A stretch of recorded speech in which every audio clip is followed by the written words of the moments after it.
पाकिस्तान दुनिया के उन देशों में शामिल है जहां महिलाओं के खिलाफ सबसे ज्यादा हिंसा के मामले दर्ज किए जाते हैं। इसी का एक उदाहरण साल 2021 में भी देखने को मिला था।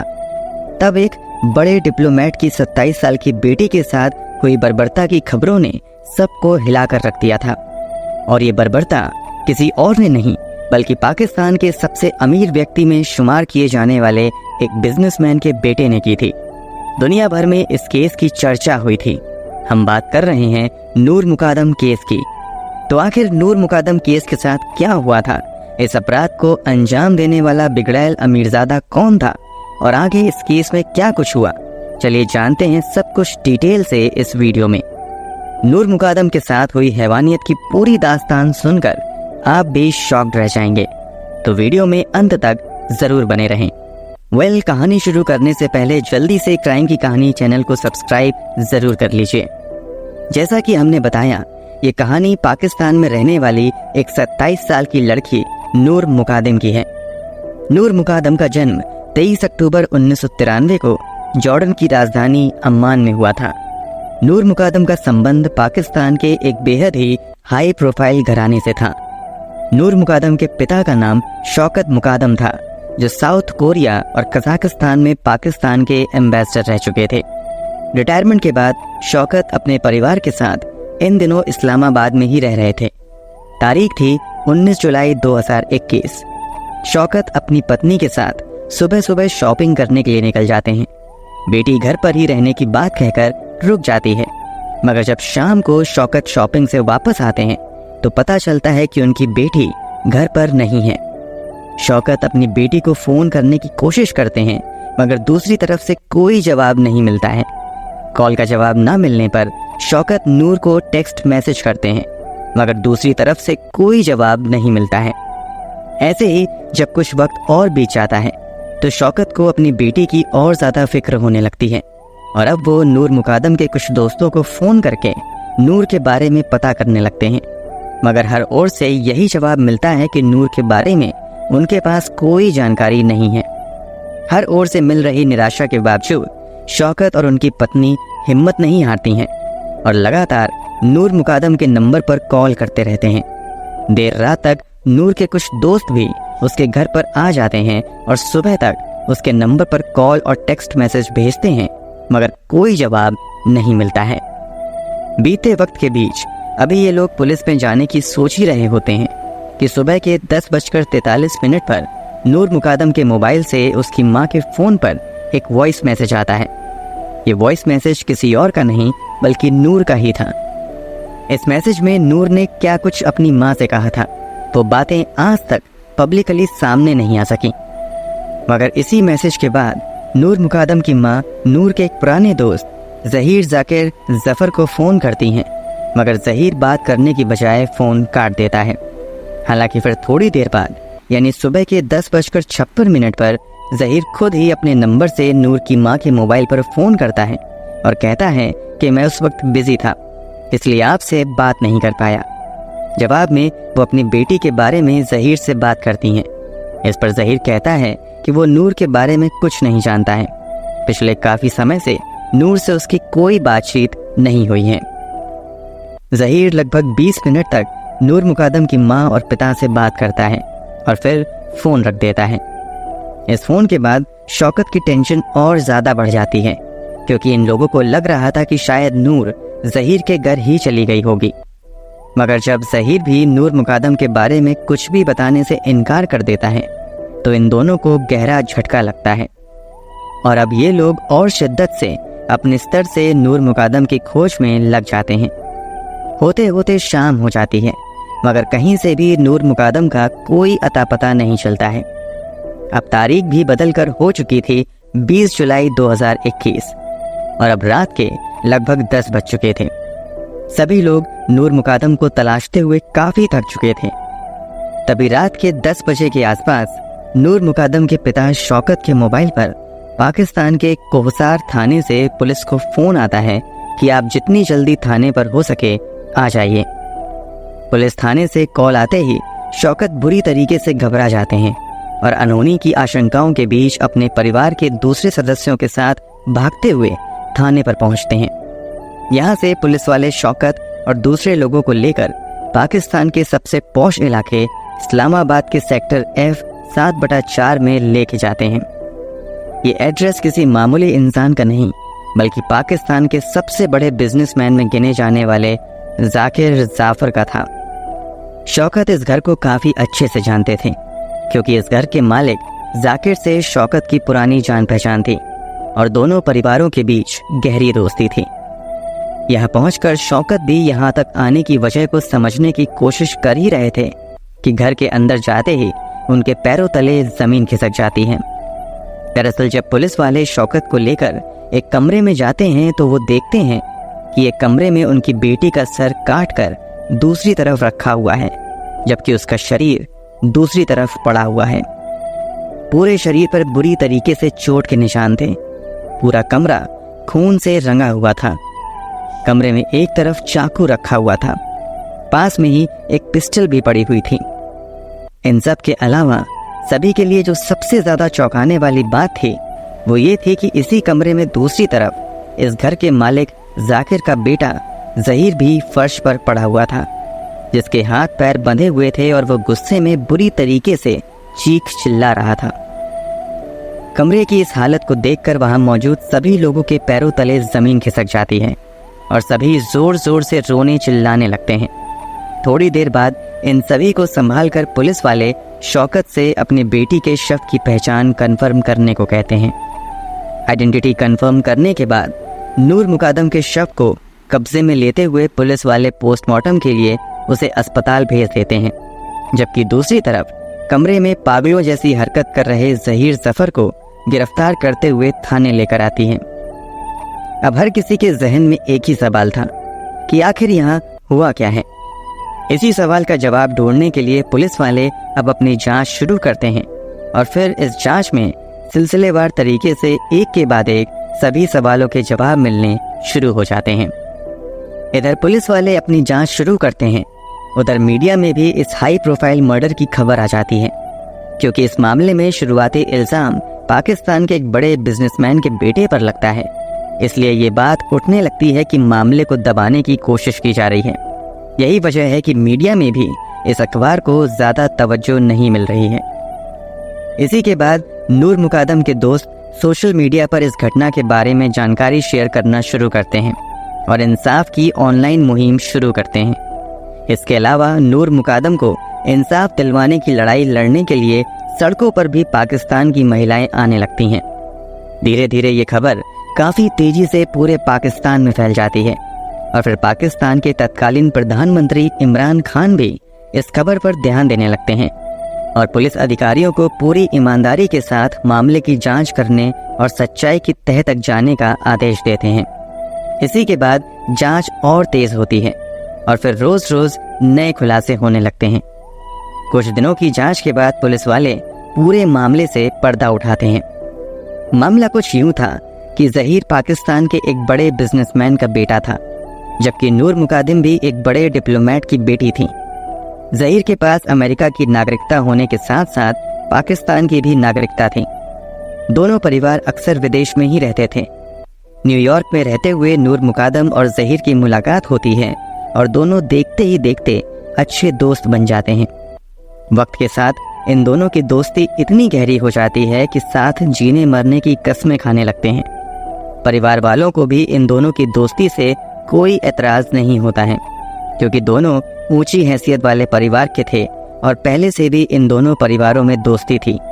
इसलिए परिवार वाले भी इस दोस्ती को रिश्तेदारी में बदलने का ख्वाब देखने लगते हैं, मगर उनका ये ख्वाब बीतते वक्त के साथ टूट जाता है, क्योंकि जहीर बेहद ही आक्रामक स्वभाव का व्यक्ति था। इसके अलावा वो लगातार नशे किया करता था। एक समय तो इसकी स्थिति इतनी ज़्यादा खराब हो गई थी कि इंग्लैंड में रहते हुए इसे नशा मुक्ति केंद्र में भर्ती करने की नौबत आ जाती है। इतना ही नहीं, जहीर पर छेड़खानी और जैसे संगीन अपराध करने के आरोप भी लगते हैं। हालांकि ये अपने पिता की पहुंच का इस्तेमाल करते हुए किसी तरह से बच निकलता है। बीते वक्त के साथ रिश्ते सुधरने की बजाय और ज़्यादा बिगड़ जाते हैं। जहीर का पागलपन भी बढ़ जाता है। इसका नतीजा ये होता है कि ब्रिटेन की गवर्नमेंट द्वारा जहीर को धक्के मारकर ब्रिटेन से निकाल दिया जाता है। इसी के बाद ज़हीर 2019 में वापस पाकिस्तान चला आता है। इसके बाद वो कभी भी पाकिस्तान से बाहर नहीं जाता है। इसी बीच नूर मुकादम भी पाकिस्तान आ जाती है और वो भी यहीं अपने माता पिता के साथ रहने लगती है। क्योंकि नूर और ज़हीर का रिश्ता पहले ही काफ़ी बिगड़ चुका था, इसलिए पाकिस्तान जाकर भी ये दोनों एक दूसरे से ज़्यादा कांटेक्ट नहीं करते हैं। मगर बीतते समय के साथ एक बार फिर से दोनों पुराने गिले शिकवे बुलाकर फिर से दोस्ती का हाथ बढ़ाते हैं। 2021 आते आते इन दोनों के रिश्ते कुछ सुधरते हैं और दोनों के बीच फ़ोन पर बातचीत का सिलसिला शुरू हो जाता है। हालांकि ऐसा लंबे समय तक नहीं चल पाता है और एक बार फिर से इन दोनों में बातचीत बंद हो जाती है। पुलिस की रिपोर्ट के मुताबिक वैसे तो ज़हीर और नूर मुकादम के बीच लगभग बातचीत गवर्नमेंट द्वारा ज़हीर को धक्के मारकर ब्रिटेन से निकाल दिया जाता है। इसी के बाद ज़हीर 2019 में वापस पाकिस्तान चला आता है। इसके बाद वो कभी भी पाकिस्तान से बाहर नहीं जाता है। इसी बीच नूर मुकादम भी पाकिस्तान आ जाती है और वो भी यहीं अपने माता पिता के साथ रहने लगती है। क्योंकि नूर और ज़हीर का रिश्ता पहले ही काफ़ी बिगड़ चुका था, इसलिए पाकिस्तान जाकर भी ये दोनों एक दूसरे से ज़्यादा कांटेक्ट नहीं करते हैं। मगर बीतते समय के साथ एक बार फिर से दोनों पुराने गिले शिकवे बुलाकर फिर से दोस्ती का हाथ बढ़ाते हैं। 2021 आते आते इन दोनों के रिश्ते कुछ सुधरते हैं और दोनों के बीच फ़ोन पर बातचीत का सिलसिला शुरू हो जाता है। हालांकि ऐसा लंबे समय तक नहीं चल पाता है और एक बार फिर से इन दोनों में बातचीत बंद हो जाती है। पुलिस की रिपोर्ट के मुताबिक वैसे तो ज़हीर और नूर मुकादम के बीच लगभग बातचीत बंद हो चुकी थी, मगर फिर जुलाई महीने में एक दिन नूर मुकादम ज़हीर को टेक्स्ट मैसेज करते हुए उसका हालचाल पूछती हैं। इसके जवाब में ज़हीर तुरंत नूर को लगातार कॉल करने लगता है और एक बार फिर से इन दोनों में थोड़ी बहुत बातचीत शुरू हो जाती है। इसी बातचीत के दौरान ज़हीर नूर को बताता है कि वो 19 जुलाई को न्यूयॉर्क जा रहा है। इससे पहले वो उससे मिलना चाहता है। पहले तो नूर ज़हीर से मिलने से मना कर देती हैं, मगर ज़हीर के लगातार रिक्वेस्ट करने के बाद नूर उससे मिलने के लिए राज़ी हो जाती है और वो 18 जुलाई 2021 को रात के 9:05 पर अपने घर से ज़हीर के घर के लिए निकल जाती है और लगभग रात के 10 बजे ज़हीर के घर पहुंच जाती है। जांच के दौरान ज़हीर द्वारा दिए गए बयान के मुताबिक जब नूर उसके घर के अंदर दाखिल होती है तो यहाँ तक दोनों के बीच सब कुछ नॉर्मल रहता है और थोड़ी देर तक दोनों बात करते रहते हैं। मगर थोड़ी ही देर बाद जब नूर मुकादम का मोबाइल लगातार बजने लगता है तो ज़हीर को गुस्सा आ जाता है और वो नूर मुकादम से काफ़ी तेज़ आवाज़ में बातें करने लगता है। नूर मुकादम के मोबाइल के बजने की वजह ये थी कि उसके माता पिता लगातार बेटी को कॉल कर रहे थे, मगर ज़हीर नूर को कॉल रिसीव नहीं करने दे रहा था। यहाँ तक कि थोड़ी देर बाद नूर से ज़हीर उसका मोबाइल भी छीन लेता है और नूर को अपने घर में बंदी बना लेता है। प्लान के मुताबिक 19 जुलाई की सुबह 3:50 पर ज़हीर को फ़्लाइट के ज़रिए न्यूयॉर्क जाना था, मगर वो नूर मुकादम के साथ लड़ाई झगड़े में इतना ज़्यादा उलझ जाता है कि उसकी फ़्लाइट भी लेट हो जाती है और घर से एयरपोर्ट के लिए निकलने के बावजूद वो वापस अपने घर चला आता है। नूर मुकादम 18 जुलाई की रात ज़हीर के घर आती हैं और अब तारीख बदलकर 20 जुलाई हो चुकी थी और अब तक नूर ज़हीर के कब्जे में थी। इस दौरान एक बार नूर मुकादम किसी तरह मोबाइल लेकर अपनी मां को मैसेज करने में कामयाब हो जाती हैं, मगर तुरंत ही ज़हीर एक बार फिर से नूर मुकादम का मोबाइल छीन लेता है और मोबाइल छीनने के बाद वो नूर को बुरी तरीके से मारने पीटने लगता है। पुलिस की छानबीन में ज़हीर के घर से बरामद सीसीटीवी फुटेज के मुताबिक इस मारपीट से बचने के लिए नूर कई बार बालकनी में भी भागती हुई आती हैं, मगर ज़हीर उसे खींचकर फिर से कमरे में ले जाता है। नूर मुकादम को इतनी बुरी तरीके से कमरे के अंदर ज़हीर द्वारा टॉर्चर किया जा रहा था, इसका अंदाज़ा इस बात से भी लगाया जा सकता है कि सीसीटीवी फुटेज के मुताबिक एक बार फिर से नूर ज़हीर के कमरे से भागती हुई बालकनी में आती हैं। पीछे पीछे जब ज़हीर भी भागते हुए बालकनी में आता है तो ज़हीर से बचने के लिए नूर मुकादम बालकनी से नीचे की ओर छलांग लगा देती हैं और घर के बाहर बनी रेलिंग पर वो गिरती हैं, जिसमें वो बुरी तरीके से चोटिल हो जाती हैं। इसके बावजूद वो दर्द से लड़ते हुए मेन गेट की तरफ भागती हैं, मगर मेन गेट पर ज़हीर के घर के 2 नौकर मौजूद होते हैं जो नूर मुकादम को घर से बाहर नहीं भागने देते हैं। इसके बाद फिर जहीर नीचे आता है और नूर मुकादम को खींचते हुए अपने घर के अंदर ले जाता है और फिर से नूर के साथ बर्बरता शुरू कर देता है। घर में जब जहीर नूर को टॉर्चर कर रहा होता है और उसके साथ मारपीट कर रहा होता है, तब घर के सिक्योरिटी गार्ड इसी बीच जहीर के माता पिता को भी फोन करके इस बात की जानकारी देते हैं। जहीर के माता पिता उस समय त्योहार मनाने के लिए कराची गए हुए थे। कॉल रिकॉर्ड्स के मुताबिक जब सिक्योरिटी गार्ड जहीर की मां को जहीर की हरकतों के बारे में बताते हैं तो वो तुरंत एक रिहैबिलिटेशन सेंटर में कांटेक्ट करती हैं और उनसे तुरंत घर जाकर जहीर को संभालने को कहती हैं। दरअसल ये कॉल थेरेपी वर्क्स नाम के एक काउंसलिंग एंड साइकोथेरेपी सेंटर पर किया गया था। यहाँ जहीर कभी कभी काम किया करता था। कुछ देर बाद साइकोथेरेपी सेंटर से कुछ लोग आते हैं और वो घर के अंदर दाखिल होने की कोशिश करते हैं मगर नाकाम रहते हैं, क्योंकि घर के सभी दरवाजों को जहीर ने अंदर से बंद कर दिया था। इसके बाद कुछ वर्कर्स किसी तरह बालकनी के सहारे उस कमरे में प्रवेश कर जाते हैं जहां पर जहीर था। अब तक काफी देर हो चुकी थी, क्योंकि हैवानियत की सारी हदों को पार करते हुए जहीर पहले तो नूर मुकादम को बहुत बुरी तरीके से मारता पीटता है, फिर नूर पर गोली चला देता है, मगर गोली पिस्टल में ही फंस जाती है। गोली पिस्टल में फंसने की वजह से जहीर को और गुस्सा आता है और वह पिस्टल को दूसरी तरफ फेंककर नूर मुकादम पर नकल डस्टर से हमला करते हुए उसके शरीर को लहूलुहान कर देता है। जब इससे भी जहीर का मन नहीं भरता है तो वो अपने पास मौजूद स्विच नाइफ निकालता है और उससे ताबड़तोड़ नूर पर हमला कर देता है। चाकू के वार से नूर लहूलुहान होकर नीचे गिर जाती है और बिल्कुल बेहोश हो जाती है। इन सब के बावजूद जहीर का पागलपन रुकने का नाम नहीं लेता है और वो अब इस स्विच नाइफ के सहारे नूर मुकादम का गर्दन काटकर उसके शरीर से अलग कर देता है। इस दरिंदगी को अंजाम देने के बाद जहीर एक बार फिर से अपनी मां को फोन करता है और कुछ देर तक मां से बात करता रहता है। इसके बाद फिर से मां साइकोथेरेपी सेंटर पर कॉल करके मदद के लिए लोगों को घर पर भेजती हैं। जब साइकोथेरेपी सेंटर के लोग घर में किसी तरह एंटर करते हैं तो जहीर को लगता है कि इन लोगों को नूर मुकादम के घर वालों ने भेजा है, इसलिए जहीर उन लोगों पर भी हमला कर देता है, जिसमें एक शख्स बुरी तरीके से घायल हो जाता है। बाद में उसे भी हॉस्पिटलाइज्ड करने की नौबत आ जाती है। बाकी बचे लोग किसी तरह जहीर को काबू में ले आते हैं और उसके भी हाथ पैर बांधकर कमरे में छोड़ देते हैं। इसी के बाद इस घटना की जानकारी पुलिस को मिलती है और फिर पुलिस मौके पर पहुंचकर नूर मुकादम के माता पिता से नूर की पहचान करवाते हैं और फिर नूर के शव को पोस्टमार्टम के लिए भेज देते हैं, जबकि जहीर को गिरफ्तार करते हुए थाने ले आया जाता है। पोस्टमार्टम रिपोर्ट में नूर मुकादम के साथ की भी पुष्टि होती है।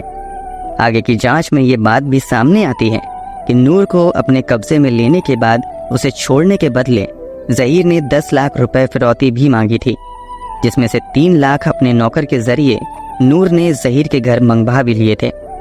इसके बावजूद जहीर नूर को नहीं छोड़ता है। नौकर से पैसे मंगवाने के पीछे की वजह ये थी कि जहीर ने नूर के सामने शर्त रखी थी कि पैसे की मांग के बारे में उसके घर में किसी और को नहीं पता चलना चाहिए। पुलिस इन्वेस्टिगेशन कंप्लीट होने के बाद इस मामले की सुनवाई स्थानीय अदालत में शुरू होती है।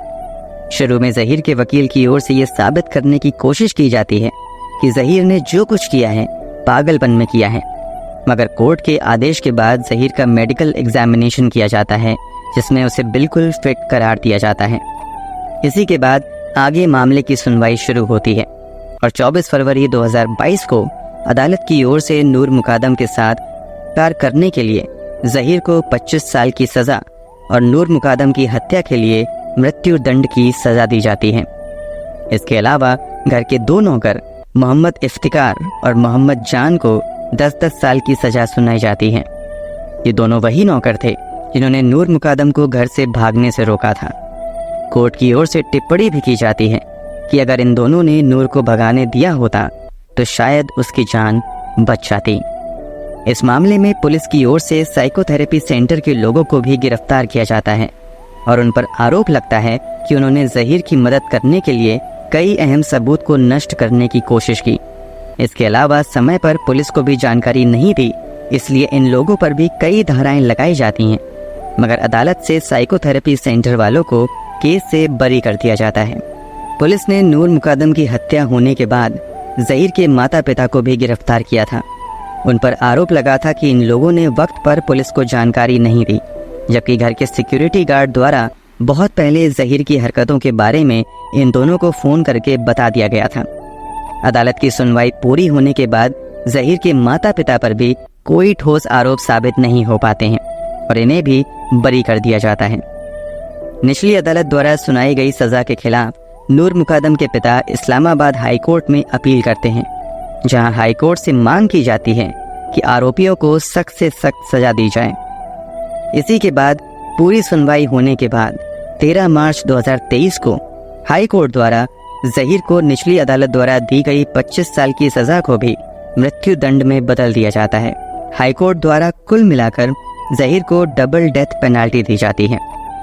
इस केस की मौजूदा स्थिति के बारे में बात करें तो ज़हीर ज़फ़र ने इस्लामाबाद हाई कोर्ट के फैसले के खिलाफ अब पाकिस्तान के सुप्रीम कोर्ट में अपील की हुई है, जहां मामले की सुनवाई चल रही है। दोस्तों, वैसे तो सज़ा देने का काम अदालत का है, मगर आपके अनुसार ज़हीर ज़फ़र को क्या सज़ा मिलनी चाहिए? कमेंट बॉक्स में ज़रूर बताएं। अगर आपको हमारी मेहनत पसंद आई हो तो इस वीडियो को लाइक करते हुए शेयर भी करें। अगर आपने अब तक इस चैनल को सब्सक्राइब नहीं किया है तो जल्दी से चैनल को सब्सक्राइब कर बेल आइकन भी दबा लें। क्राइम की दुनिया से जुड़ी ऐसी ही कहानियों के लिए लगातार हमारे साथ जुड़े रहें। धन्यवाद।